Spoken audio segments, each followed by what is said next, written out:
में श्री ठाकुर जी नित्य एक ही करवट से सोते हैं। एक दिन रुक्मणी जी ने कहा कि नाथ आप करवट क्यों नहीं लेते, मैंने बहुत दिनों से देखा है आप एक ही करवट से सोते हो, आप रात में जिस तरफ मुख करके सोते सुबह भी वहीं पाते हो, कोई पीड़ा है? आप कभी सीधे नहीं होते, कभी उस तरफ मुख नहीं करते, क्यों? ठाकुर जी कहते हैं रुक्मणी उस तरफ वृंदावन है, द्वारिका से 1500 किलोमीटर दूर है वृंदावन आज की डेट में, और जिस द्वारिका में ठाकुर जी रहते थे वो तो समुद्र में थी, और 2000 किलोमीटर मान लो। ठाकुर जी उस दिशा में चलते नहीं है, उस दिशा की ओर खड़े नहीं होते ज्यादा देर तक जिस दिशा में वृंदावन है। कितना विरह, कितनी याद आती है ठाकुर जी को वृंदावन की। द्वारिका में उन सब दिशाओं में पर्दे पड़े हैं जिन दिशा में वृंदावन है। ठाकुर जी नहीं जाते, सह लेते हैं। आज सुबह सुबह ठाकुर मैया उठी, आज आश्चर्यचकित है गई, बोले लाला तू नहा लियो? ठाकुर जी बोले हाँ मैया। तेने अपने आप श्रृंगार कियो? अपनो श्रृंगार नहीं किया, ठाकुर जी ने केवल एक तिलक धारण किया है, एक माला पहनी है बस, और आज ज्यादा विशिष्ट श्रृंगार में नहीं है। बोले मैया मैं जल्दी जल्दी मथुरा जाऊंगा तो फिर जल्दी जल्दी आऊंगा ना, या हमारे मोह लगी, तू तो सो रही है तो सोंदा हूं, मैं जल्दी नहा लियो मैया। यशोदा मैया थोड़ी सी विचलित तो हुई आज तक ऐसा नहीं हुआ था। ठाकुर जी ने मन में विचार किया, अक्रूर जी से जाके कहा अभी ब्रह्म मुहूर्त है, सुबह की बेला है, सब ब्रजवासी अभी सो रहे होंगे, मैया यशोदा नंद बाबा उठ जाएं, केवल इनको प्रणाम करके हम चलें मथुरा की ओर। अक्रूर जी महाराज बोले जी भगवान। जैसे ही जाकर के द्वार खोला ठाकुर जी ने, असंख्य गोपियां, असंख्य ग्वाल, सब ब्रजवासी, गैया सब खड़े हैं वहीं पर, और द्वार खुलते ही किसी के मुख से स्वर नहीं निकल रहा पर नेत्रों से आंसू गिर रहे हैं। ठाकुर जी कह रहे हैं अरे तुम सबरे सोए ना, तुम सब गए ना? अरे भैया इतना उदास काय को है रहे हो, इतना रुदन काय को कर रहे हो? मैं आ जाऊंगा ना, परसों आ जाऊंगा ना, मैं 2 दिना की तो बात है, ऐसे निकल जाएंगे 2 दिना तो।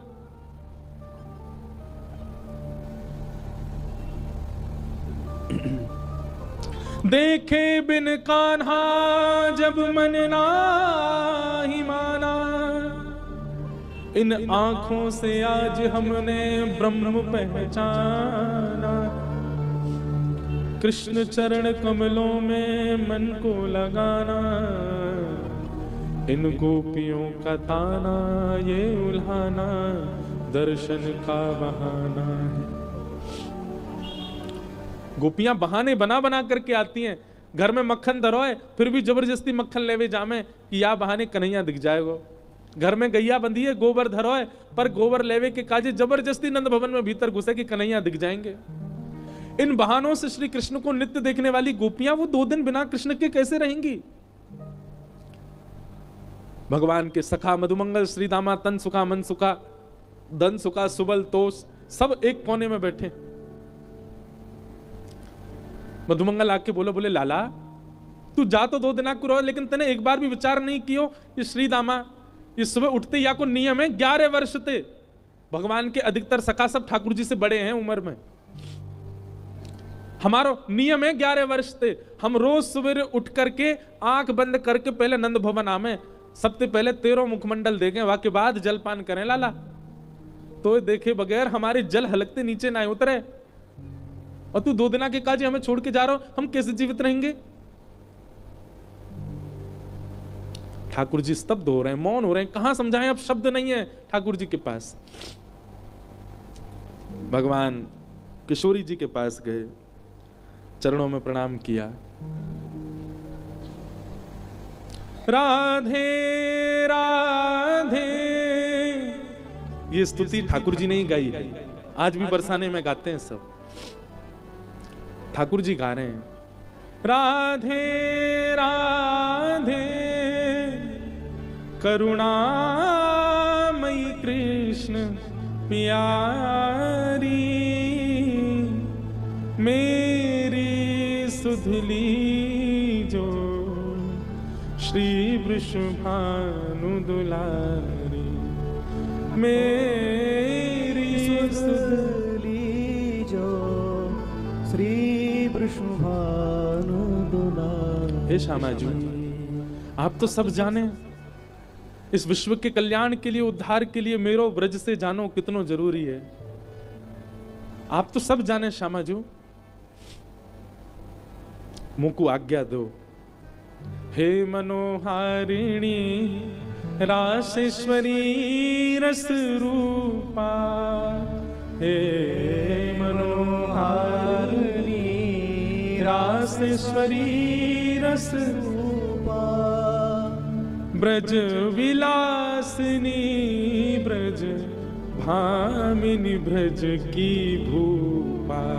ओ ब्रज विलासिनी ब्रज वासन ब्रज की भूपा। ललितादिक सहचरी सर्वज्ञ स्वरूपा, ललितादिक सहचरी सर्वज्ञ स्वरूपा। मेरी सुध लीजो श्री वृषभानु दुलारी। ओ मेरी सुध लीजो श्री वृषभानु दुलारी। हे श्यामा जी, बस आगे की यात्रा में आप मुंह पे दृष्टि रखी हो। ठाकुर जी बिना नेत्र मिलाए चर्चा कर रहे हैं। किशोरी जी कह रही हैं, श्याम सुंदर, या को उत्तर मुंह कहां देना चाहिए, आप ही बता के जाओ। ठाकुर जी बोले, क्यों? बोले, प्रेमी यदि जा रहे हो है तो दूसरों प्रेमी वाकु रोके नहीं, तो फिर प्रेम काय बात को? प्रेमी जा रहा है तो प्रेमी तो वाकु रोकेगो। लेकिन आप शुभ कार्य के लिए जा रहे हो, मानव कल्याण के लिए जा रहे हो, और शुभ कार्य में यदि कोई जा रहा हो तो उसको टोकना नहीं चाहिए। आप जा रहे हैं विश्व के कल्याण के लिए, मैं आपको रोकूं कैसे, मैं टोकूं कैसे? और मेरो प्रेमी जा रहा है और मैं रोकूं नहीं तो प्रेम कैसा? मुझे कहा करना चाहिए, श्याम सुंदर आप बता के जाओ। आपको आज्ञा दे दूं तो फिर मैं प्रेमी कैसी, जो अपने प्रेमी को दूर जावे की आज्ञा दे रही हूं? मैं टोक दूं, रोक दूं तो शुभ कार्य में टोक लग जाएगी। और मैं कछु ना कहूं तो प्रेमी जा रहा, और मैं कछु ना कहूं तो फिर प्रेम कैसा? मैं कहां कहूं, मुझे कहां उत्तर देना चाहिए? हे श्याम सुंदर बता के जाओ। ठाकुर जी कुछ नहीं बोले, बस चरणों की ओर देखते रहे किशोरी जी की, और रथ में विराजमान हो गए। निर्वाक हैं, निरुत्तर हैं, निरशब्द हैं। रथ जैसे ही आगे बढ़न लगो, सब ब्रजवासियों के नेत्र सजल हो गए। नेक दूर गयो, यहां अक्रूर जी ने इतनी देर में यशोदा मैया को सब सच बता दिया था। मैया, जे तुम्हारो लाला ना है, जे देवकी को लाला है।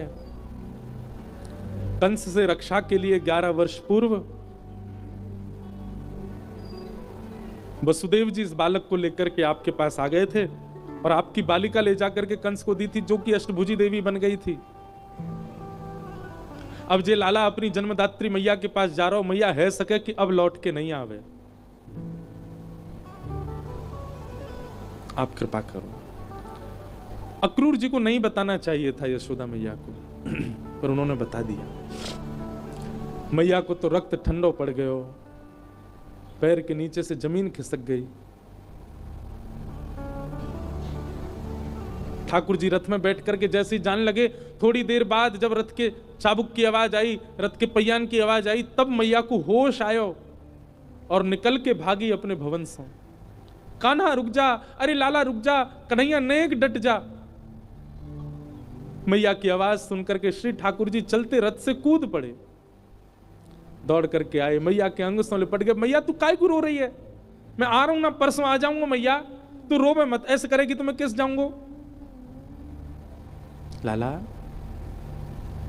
मैया सर्वांगीण अंग का स्पर्श करती जा रही है ठाकुर जी के, और कह रही है, लाला मोए जो पता ही तू गोपीन ते झूठ बोले, तू गालन ते झूठ बोले, सबन ते झूठ बोल रहे, लेकिन आज तू मोते झूठ बोल रहा है। मुझको सब पता चल गई लाला, तू मेरो लाला ना है, तू तो देवकी को लाला है। कंस से रक्षा के काजे अक्रूर जी महाराज तो मेरे पास छोड़ गए, वसुदेव जी महाराज तो मेरे पास छोड़ गए। 11 वर्ष 56 दिना तक मैंने तेरो पालन पोषण कियो। मक्खन खावे के काजे तो को छड़ी दिखाई, उखल में बांध दियो। कभी तेरे पीछे छड़ी लेकर के भागी, कभी तेरो कान मरोड़ दियो, कभी तेरो हाथ जोड़ते पकड़ लियो लाला। ऐसो कोमल से मेरो लाला, आज मुझको ग्लानी है रही है, मैंने क्यों कियो ये सब। ना है मैया, तू मेरी मैया है, तू सब कर सके, तू को सबरो अधिकार है। तू अभी मोको मार ले मैया, तू को सब अधिकार है मैया, मैं तेरो ही तो हूं। लाला तेने बहुत प्रेम दियो मोको, तेने बहुत स्नेह दियो मोको, पर मैं इतनी निष्ठुर नहीं हूं कि एक मैया के प्रेमास्पद को हमेशा के लिए अपने पास रख लूंगी। मैं भी तो मां हूं, मैं भी तो समझूं कि बालक के बिछुड़वे को कष्ट का हुआ, आज समझ रही हूं। मैंने तो फिर भी तेरो संपूर्ण बालपन देखो, पर जाने तो जन्म दियो, वह देवकी मैया ने तो पूरा जीवन कारागृह में निकाल दियो। और आज भी अगर मैं तो को रोक लूंगी लाला, तो मैं देवकी के संग बहुत बड़ा अत्याचार करूंगी, बड़ा अत्याचार करूंगी।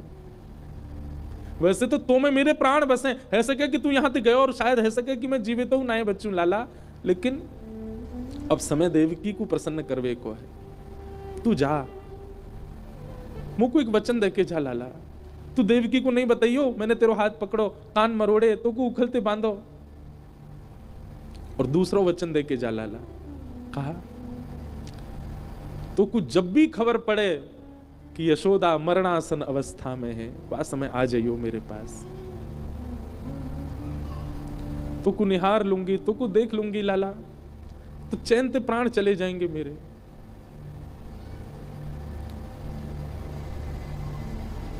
ठाकुर जी लिपट गए यशोदा मैया से। सब खड़े रो रहे हैं, अक्रूर जी तक रुदन कर रहे हैं जो ठाकुर जी को लेने आए। ठाकुर जी बोले मैया तू ब्रजवासी ने मत बताइयो ये बात, ये सब प्राण त्याग देंगे अपने, इन्हें तू यहीं रहने दियो कि मैं परसों आ जाऊंगा। और मैया तू अपना ध्यान रखियो, मैं आ जाऊंगा जल्दी। चरणों में प्रणाम करके जैसे श्री कृष्ण मुड़े हैं रथ की ओर, यशोदा जी मूर्छित हो गए। ठाकुर जी ने गोद में भर लिया, सब ब्रजवासियों से कहा मैया को संभालो। सब ब्रजवासी संभालने लगे। बार बार ठाकुर जी मन में विचार करें मैं नहीं जाऊं, पर ब्रह्मांड दिखाई देवे, त्रिलोकी दिखाई देवे, द्वारिका दिखाई देवे, जीव उद्धार दिखाई देवे, हम मानवन को कल्याण दिखाई देवे, गीता को उपदेश दिखाई देवे, महाभारत को युद्ध दिखाई देवे, अर्जुन पर कृपा दिखाई देवे। इन सब के आगे ब्रज का प्रेम तोलने का विषय नहीं है, पर अगर ये प्रेम को त्याग नहीं कियो तो वो सब नहीं है पाएगा। कलयुग में सब लोग प्रेम जानने वाले समझने वाले नहीं हैं, सब स्वार्थ से मेरी भक्ति करेंगे। ऐसे स्वार्थियों के लिए भी मुझे कुछ ज्ञान तो देना पड़ेगा। बंधु हमारे ब्रज के ब्रजवासी पता है क्या कहते हैं? कन्हैया की हिम्मत नहीं कि ब्रज छोड़ के चले जाएं, तो मानव कल्याण जीव उद्धार की बात जब ब्रजवासियों को पता चली कि कन्हैया के जावेते जीव उद्धार होएगो, तो ब्रजवासी ने अपने अश्रु जल को संकल्प करके पूरे विश्व के कल्याण के लिए श्री कृष्ण रूपी हृदय को दान कर दियो। जैसे दान किया जाए अपनी बहुमूल्य वस्तु को, ऐसी ब्रजवासी ने अपने अश्रु जल को हाथ में लेकर के पूरे विश्व के कल्याण के लिए कि जाओ पूरा विश्व अपना कल्याण कर लो, इनकी वाणी सुन के, इनकी लीला सुन के, इनके वचन सुन करके सब लोग तृप्त है जाओ, वैकुंठ और स्वर्ग के गामी बन जाओ। वैसे तो हमारे प्राण बसे इनमें, पर इनके जावे से यदि सबको कल्याण है जाए तो हम सब इनको भेज नहीं रहे हैं, इनको दान कर रहे हैं आप सबन के उद्धार के लिए। ब्रजवासियों ने दान किया है श्री कृष्ण का विश्व को, नहीं तो कृष्ण हिल नहीं सकते वृंदावन से बिना ब्रजवासियों की इच्छा से।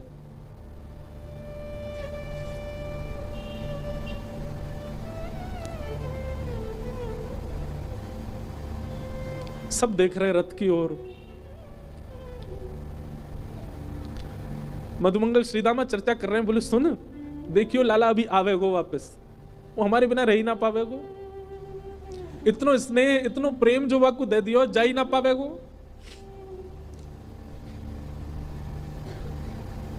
मधुमंगल बोलो श्रीदामा पर ये जा रो है, ये आना रो लौट के। आज हमें लाला पे संशय है रो, हमें अपने प्रेम पे संशय है रो कि क्यों ना आ रो जी लौट के। रथ दिखता रहा खड़े रहे, ध्वजा दिखती रही खड़े रहे, और जैसे ही रथ दिखना बंद हुआ, ध्वजा दिखनी बंद हुई, नहीं आए ठाकुर जी लौट के। असंख्य ब्रजवासी वहीं मूर्छित हो गए ठाकुर जी को बिना देखे। नंद बाबा बोले, अरे मधुमंगल श्रीदामा, ए भैया ये क्या कर रहे हो, देख परसों आ जाएगा लाला जी, देख सब मूर्छित है गए, जल्दी जा संभालो।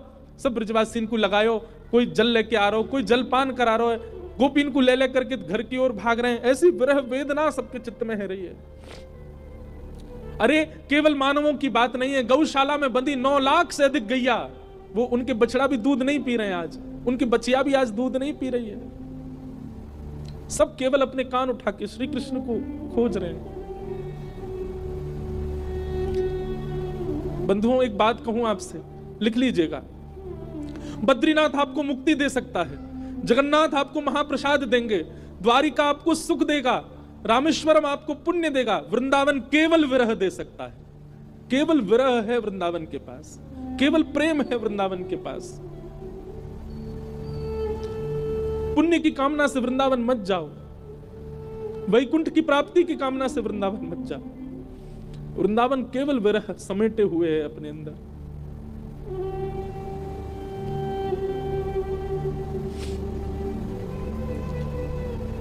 हमारे ब्रज में कहते हैं, वृंदावनम परित्यज्य पादमेकम न गच्छति।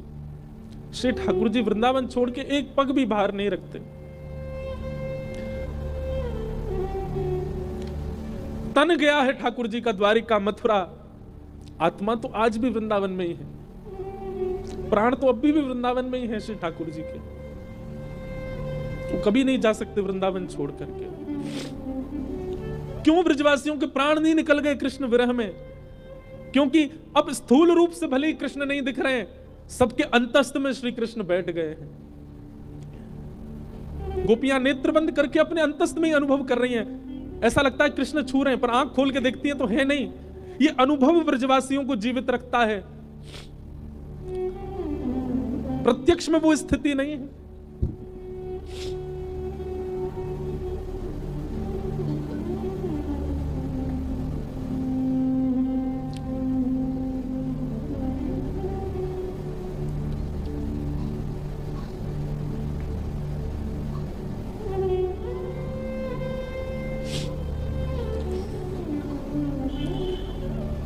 ठाकुर जी मथुरा पहुंचे।